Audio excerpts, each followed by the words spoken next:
That is an amazing band, and I've been listening to them because it has a lot to do with the subject matter of the existential crisis of the society. A lot of what that band covers is actually stuff from existential philosophers. You know, they have uh, an album called "Why Call It Anything?" or "What Does Anything Really Mean?" It very much plays into existential philosophy. Name of the band is Chameleons UK. I'll find some YouTube, some songs from them on YouTube, and I'll put the links in the description. Someone in the comment section tried to make this, I think, about politics. I'm not sure if anyone's new to the channel. There used to be this person named Chick Micken, who him and I would have little spats back and forth. It was kind of fun, but kind of serious because very, very far right wing person, very far right. Like, well, I wouldn't say far right as much as sort of, yeah, that type. And you know, of course, I'm a leftist, but I don't think that's a secret. No, this is not about politics. This is actually the philosophy that I'm talking about, and the existential crisis of society is something that both sides have used in their arguments. Yeah. So no. Both sides have used it in their arguments and propaganda to try and push their agenda and their narrative.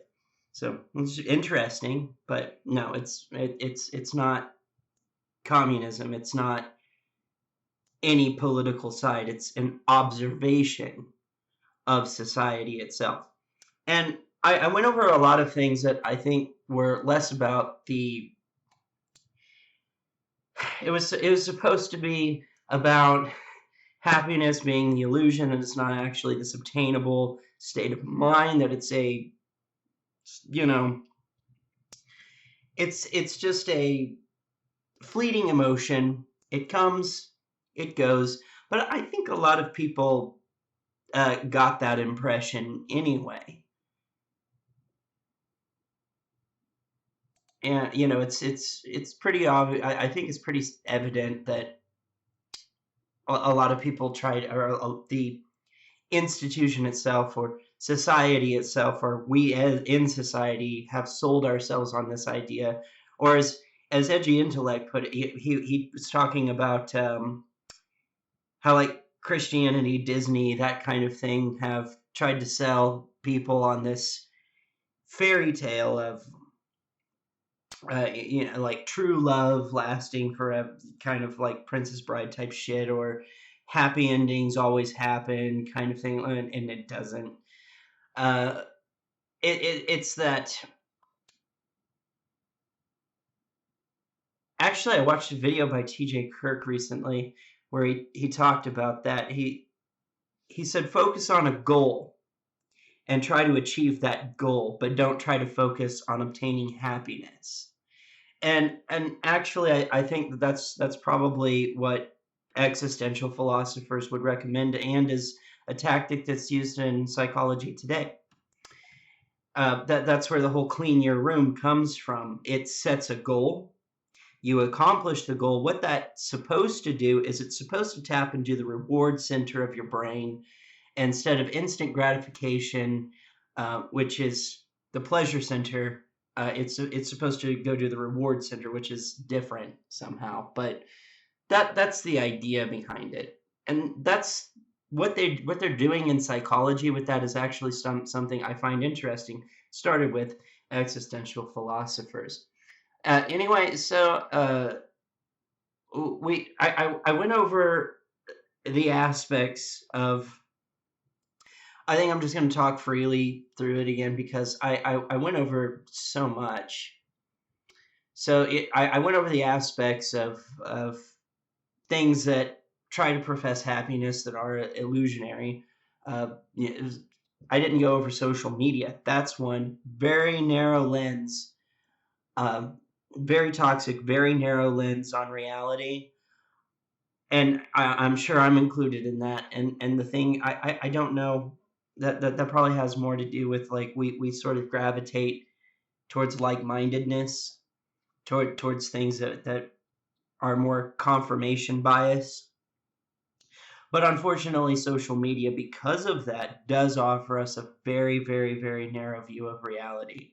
Not it's interesting looking at things like the culture war and political extremism, that kind of thing. When I mean, if you go out on and just like and interact with like the general populace, you will run into people that have no idea what an SJW or woke scold or wokeism. They don't know what this shit is. They don't know. And that's what I mean. Social media is a very narrow view. Very narrow. Very. And most people don't really interact on that level in real life. But social media offers this idea of happiness. But really, what it gives you is a lot of isolation. And I don't think human beings are mentally, psychologically equipped to do this. And I think this is something that has been talked about in several documentaries. I couldn't name any to you, but I've seen it as a subject matter that people are fixated on their phones and not what's going on around them and actually socializing. They want to socialize on the internet. And there's an aspect of that that is true, is that as human beings, we need actual physical contact, physical interaction. It's actually something your brain needs. Like, your brain subconsciously will pick up on a person's like smell and everything. It does all kinds of neurochemical stuff in your brain, being in the presence of another human being. Simply interacting with another human being, on a PlayStation, on the chat parties, on the internet, over Facebook, over the phone. I always tell people in my family and close circle of friends, I would prefer them call me than text me. Texting, emailing, it's so impersonal. If we're gonna have a dialogue about something and catch up on things, I'd rather them call me. I want to hear their voice. That's part of human interaction, is being able to hear inflection and everything in speech and dialect. That's very, very, very important to our psychological health. Is not only to hear, but to smell, taste, touch, feel, all that kind of stuff. This is not sexual. This is just human nature. Don't take it to a sexual place. If you take it to a sexual place, your mind's in the gutter. Okay, that's all I got to say about that. But social media cannot offer the real world experience of being in the same room with another person, interacting physically, auditorily, and visually. It just cannot provide that. You can see me, you can hear me, but I'm not in the same room as you. You have no idea what I smell like.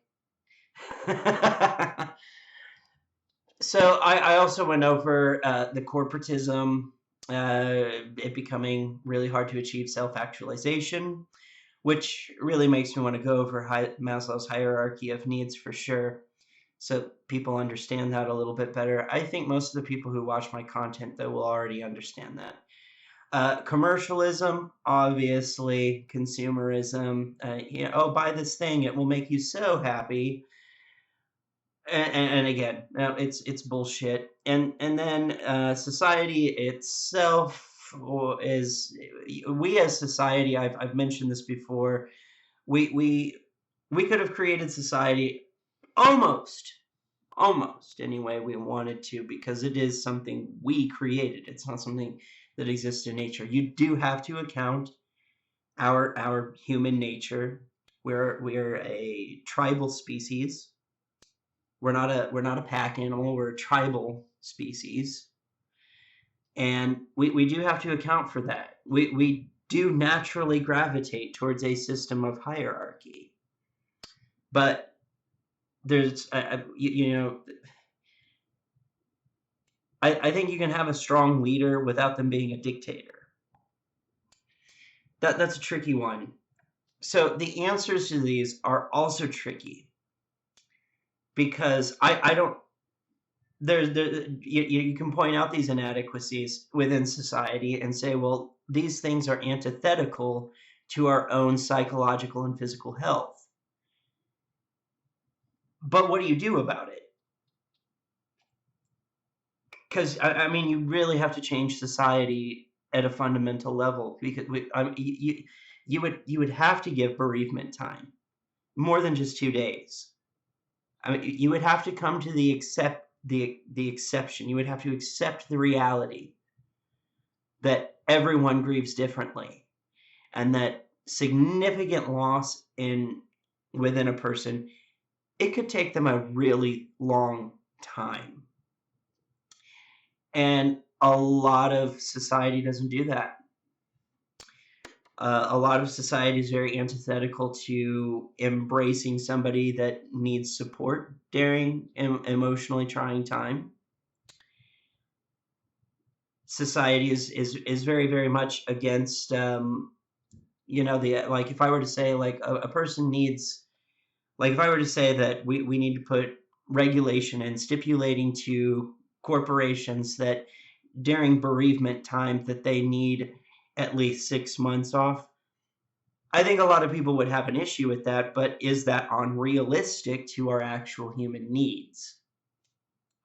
That's the problem that we run into, is politics. And so depending on where you are politically, you might have a different answer to these. Or you may say, no, politics is more important, or the functionality of the economy is more important than our physical or psychological needs. And some people might argue that no, our psychological and physical needs are far more important than our economy. So I don't know. I don't have the answer to that. Like, I have my opinion, which is a very leftist one. And what I find interesting too is a lot of the, like, original, like, the Four Horsemen of Atheism were very, very much into this, and they've talked about it before. Even Richard Dawkins talked about creating. He thought the best solution to this was creating an anti-Darwinian society. So he was very, very pro, like, mixed economy socialism. Regulations on capitalism, that kind of thing, like assurance that society has the best interest of the individual, both psychologically and physically. It's hard to do. And that I really wanted to talk about the symptoms. I don't think I went into the symptoms. I think I said things about symptoms, but wokeism, social justice warrior, identity politics, and the far right, these are symptoms of the existential crisis. The things that I just touted off, those are examples of dogma. Where you're taking, they're secularist religions, is what they are. They're a demagogue. And then you have the two worries from the existential existential philosophers were is that either one, they would believe in anything. So you get your dogma, your demagogues, wokeism, no room for nuance. It's like, no, I am. How do these people function? It's like, I'm on the left, I support these things, therefore I am objectively morally better. And I think the moment you do that, you've established, okay, that's a secularist religion. When there's no nuance, it's like it's so both sides are so politically extreme. All the nuance in between is completely like swept under the carpet, and it's like, what the fuck? So yeah, that's what that is, and then you have the nihilist part. That was their other fear, was that people would gaze into the abyss of nihilism to the point where you end up with you have these people out on YouTube, the right to die people. That's interesting. I don't know what rights they're asking for, because I would further elaborate on that, but I don't know that YouTube would allow me to. I am going to say this. I don't know that you can arrest a corpse. So I don't know what rights they're talking. I don't know what rights they want. I don't know. Then there is the antinatalism. I do have some respect for that. It is a decent question, but it is gazing really far into the abyss. But ethylism, and I don't know why ethilists don't want to put themselves into the category of nihilism, even though it's very demonstrable that they are, as well as antinatalism. And even Benatar himself, like, sort of, well, he didn't say he was a nihilist, but he did vastly express that he was a pessimist. So again, either believing in anything, which ethylism is almost a little bit of both of the dogma and nihilism, which is weird.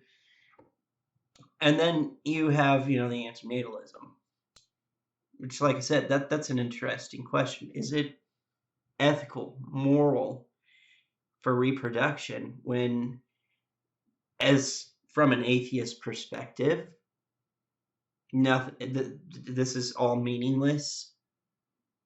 Everything has an expiration date, and then life produces a just enormous amount of pain and turmoil and strife and suffering and etc., etc. Is it moral to bring someone in that? Well, I would say that's a subjective choice. No one chose to be born. So that is what it is. I also have made the claim, you can't fight human nature. People are going to reproduce. And not everyone's going to come to the same conclusion as an antinatalist. Not some people think it's worth it. It's worth the price of, like, it's the pain is worth the price of admission of existence to experience existence itself at all. So I was just kind of looking at some notes. I made some notes, but still. So yeah, Maslow's hierarchy of needs. I need to get that. Give me a minute. Sorry. Sorry. What the hell did I do with them?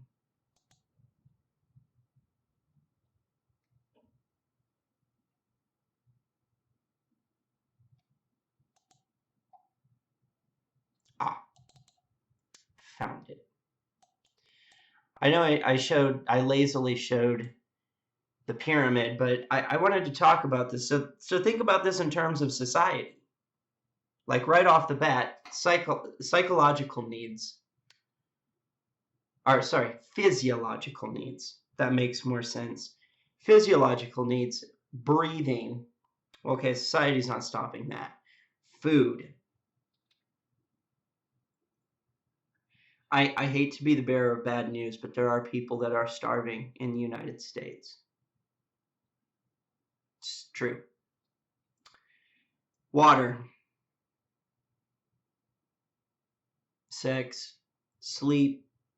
And unfortunately, nobody's entitled to sex, right? But sleep.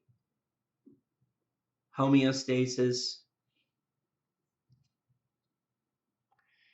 And then it goes into safety. So, like, even the physiological ones, we can't even meet all those needs in society.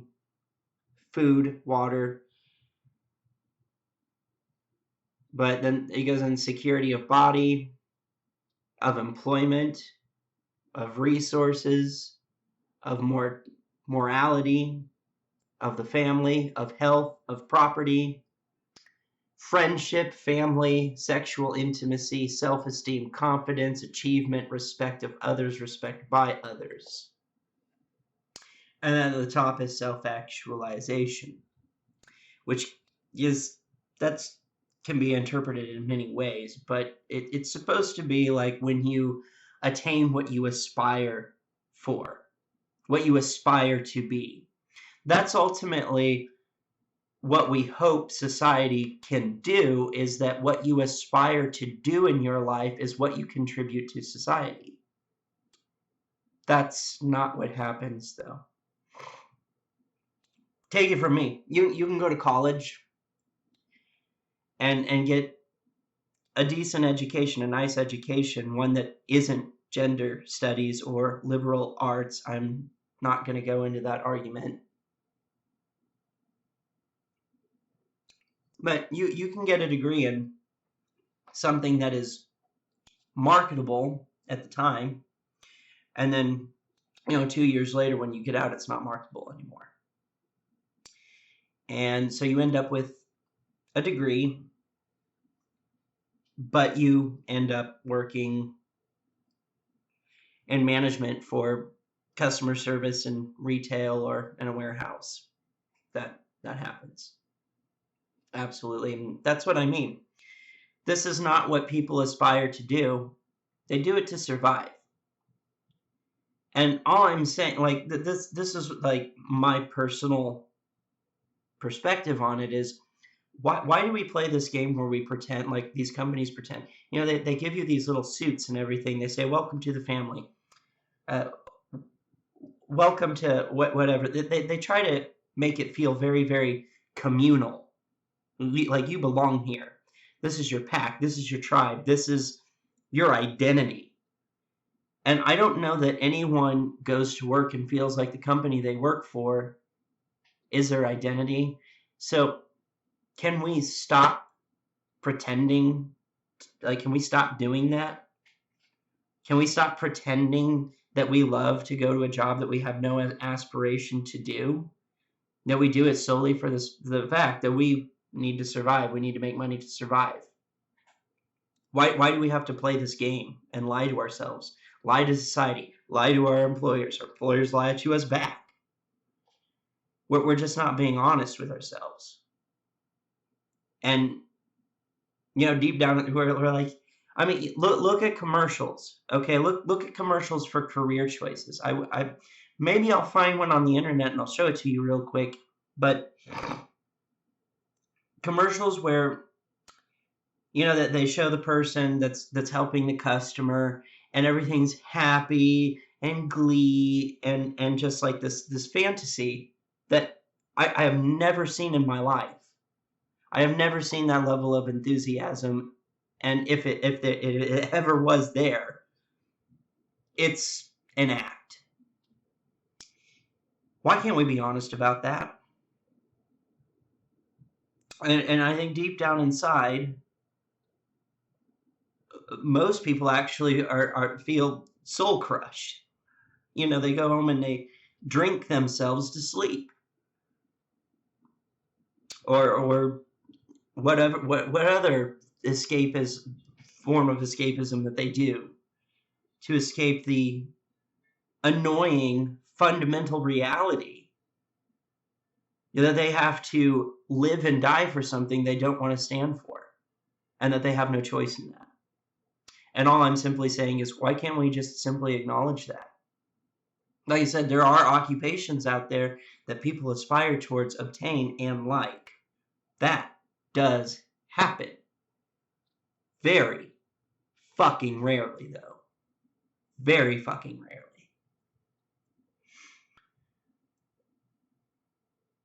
So I think that that's noteworthy, right? Why are we lying to ourselves? And actually, I found a meme. This is political. It does lean on the left. I'm not going to lie. But it kind of captures this essence a little bit, and I want to show it to you now. I don't have it on my computer, so I can't look at it while I show it to you, but it should be coming across the screen now. And I love this meme because I've known, not only have I, because I've worked in management for so long, I know this well.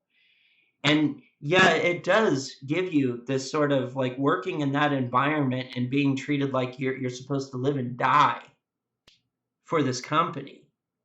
It does kind of give you that attitude of like, I really fucking hate this. And I think that's why I love the idea of self-made, small mom and pop, is because that's someone's dream. That's their aspiration. And to watch that come fruition, oh, that's a beautiful thing. That's a beautiful thing. When somebody says, I want to grow up and become an artist, and then they actually do, and they're able to make money doing it, it's like, oh, good for you. That's amazing. There's so many wonderful, talented, mind-blowingly talented artists out there that set out to do the same thing and they never get there.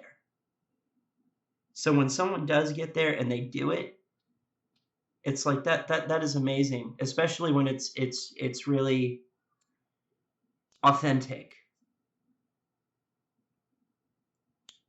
You know, it's like when somebody who's counter, like Nirvana, for example, somebody who is truly counterculture became popular just on their own merits, didn't even try. And he didn't even want to. He just loved doing what he did. It was like that was amazing. That was amazing. Not everyone gets that opportunity in life. And Kurt Cobain did. Good for him. Absolutely. Same with starting up a business. Same deal.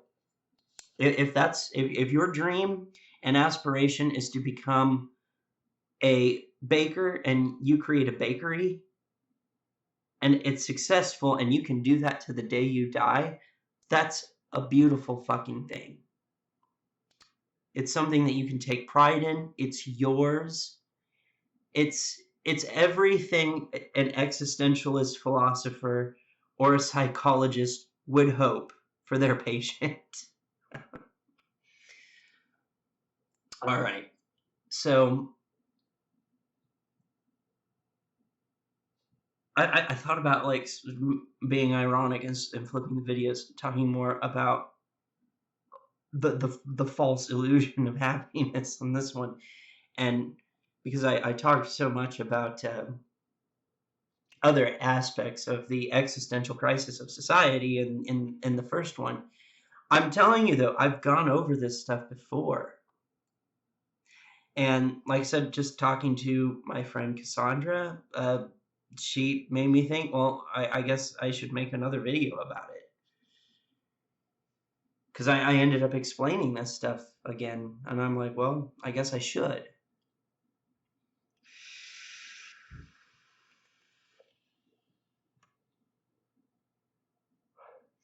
Maybe I'll try to keep this video short. I've been trying to upload videos in 4K. YouTube really doesn't like really large files though, so I don't know how you make a 4K video small. I think once it hits like the 40-minute mark, it's like, no, this is too big. Anyway, if you have any questions or aspects about this, there's a lot of stuff I've analyzed and put together myself. So if you have any questions or ideas about the existential crisis of society, you know, there's a lot of depression, there's a lot of anxiety. People are doing a lot of things they don't want to do, and they're pretending that they have to like it even though they don't. And, you know, there's a lot of lying to ourselves. Society is lying to us. We're lying to society. And the corporations, it's the same thing. It's all the way around, and that's really the question that I pose is, why are we doing this to ourselves? And this is the way that I've phrased it in the past. I've said society is made by us. We created it. And it's really strange because it's like we've created society almost like we're sadomasochistic towards ourselves, because society itself is antithetical to our own mental, or sorry, psychological and physical well-being. And I mean, I said it in, I think, the previous video. I love it when these companies are like, oh, we're really invested in our employees' sleep. You need to get, they say 7 to 9 hours of sleep per night. And then they turn around and they schedule you the bare minimum, which is 8 hours between each shift, and you can barely get any sleep. You have to literally go home, and it's like, pop something in the microwave that takes 2 minutes to cook, eat it, shower real quick, and go to bed immediately, like that. And you're not allowed to express or convey how depressed you are, what kind of existential crisis you're going through, or mental breakdown or anything, because society tells you, well, you're not supposed to talk about icky feelings, and if somebody comes to you with icky feelings, you're supposed to back off. And that's the worst thing you can possibly do to somebody who's going through that. Why are we doing this to ourselves? Why? That's the question I pose. So if you have any questions about my analysis of the existential crisis of society, please leave them in the comment section below. I will try to answer them as best as I can. And, maybe somebody out there has a different perspective that will put mine to shame. I don't know. I know nothing. Anyway, like, share, subscribe, comment, and I will try to leave like some stuff, some notes I typed up in the description. I will leave the some Chameleon songs in the description. And yeah, with that, I'm out.